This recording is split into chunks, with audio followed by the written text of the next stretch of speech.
Hi, I'm Brittany, and I'm going to be talking about finding tools aligned with UDL principles. So first off, under Universal Design for Learning, or UDL, there are three main principles. The first is to provide multiple means of representation, the what of learning, multiple means of engagement, the why of learning, and multiple means of action and expression, the how of learning.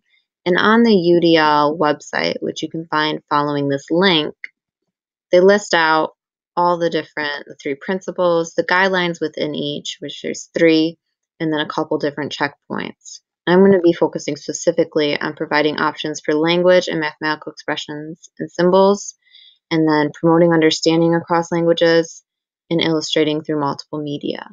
So under both examples, the site provides you with resources of sites that fit with this checkpoint, as well as an explanation of why it achieves that goal. And they have key considerations. Does this help learners meet the goal? Does this account for the variability of all learners? And can learners who speak different languages still access the content?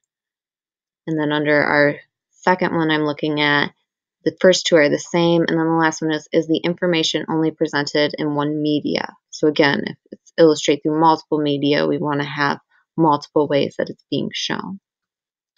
For each of these, again, looking at promoting understanding across languages and illustrating through multiple media, I found three different examples in technology that can help students achieve these goals. And all of these are available online and are all for free, which is awesome. So the first one is the multiple media math glossary. So say I don't know what an acute angle is. I'm going to click on it over here. It provides me with a definition written out. It provides me with an example. Some of them are just pictorial, some of them are motion, and then it also can say the definition for me. Acute angle. An angle whose measure is greater than 0 degrees and less than 90 degrees. And then the site also has a function where if there's any word that's highlighted in this blue and is underlined, if I click on that, it brings up the definition of that word. Again, I can have it speak it to me, provides a picture, and I can keep going if I don't understand until I finally have a good idea of what is an acute angle. The other site was the multilingual glossary. So this one too, if I go under acute angle, it's going to give me acute angle, the definition, this time a picture, it doesn't move, and then when I press the speak button, angle, it only tells me the vocab word, so it's not going to say the definition to me. But it does have this nice feature where you can select a language. So now if my students need Spanish, again, it's only going to say the term.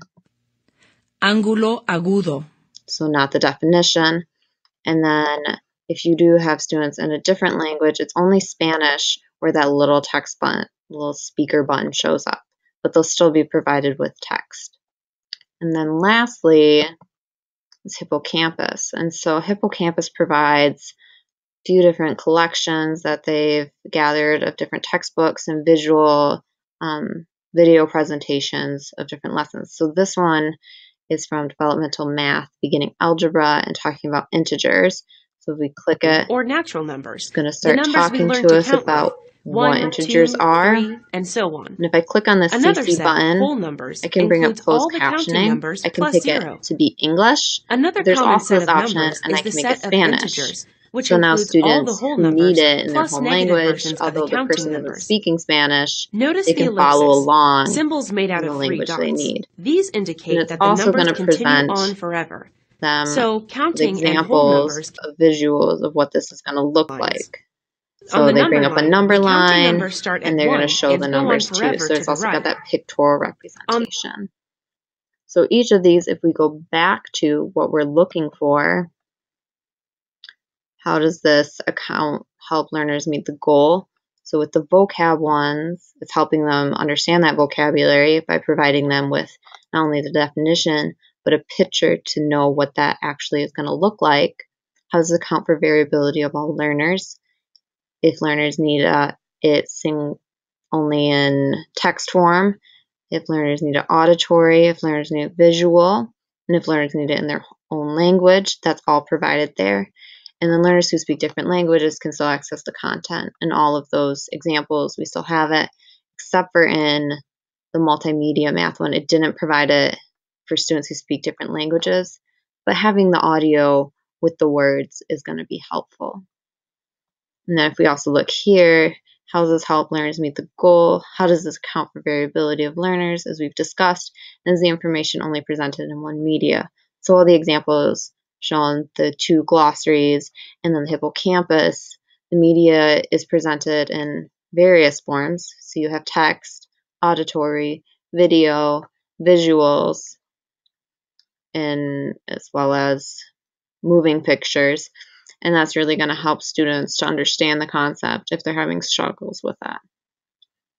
There's also a couple different sites. So these resources I found on a teacher's blog, and he talks about them and says, Hippocampus offers well-designed online textbooks with text and audio support. Also, the 2 different glossaries provides excellent audio and illustrated definitions for many math terms. Multilingual has definitions in the language of your choice. For that one too, there was another Teachers First, gave a brief review of it. Again, listing the different languages that are available through the site, that students can type a word into the search box in English, so you can scan all the terms beginning with one letter. There's read aloud when you click the sound box. However, it doesn't read the whole definition, which I think would be a great addition to it. And then lastly, Common Sense Media gave a review of Hippocampus, and so their rating was a 3 out of 5. And then out of 5 teachers who reviewed it, they give it a 4 out of 5. And so again, it's free, which is great. And it does have other subjects besides math. And then they give some pros. So a wide range of topics are covered. Some of the cons is that it might not be covered well. And they said a lot of the resources are pulled from other sites, which depending on what you want, maybe that's not something. But it still does provide a reliable place for enrichment or remediation. And then they give examples of how teachers can use this, what's it like, and then is it good for learning? And so it might be a good supplement. It might not be the only thing you want to give your students. So, and again, engagement is kind of there, support.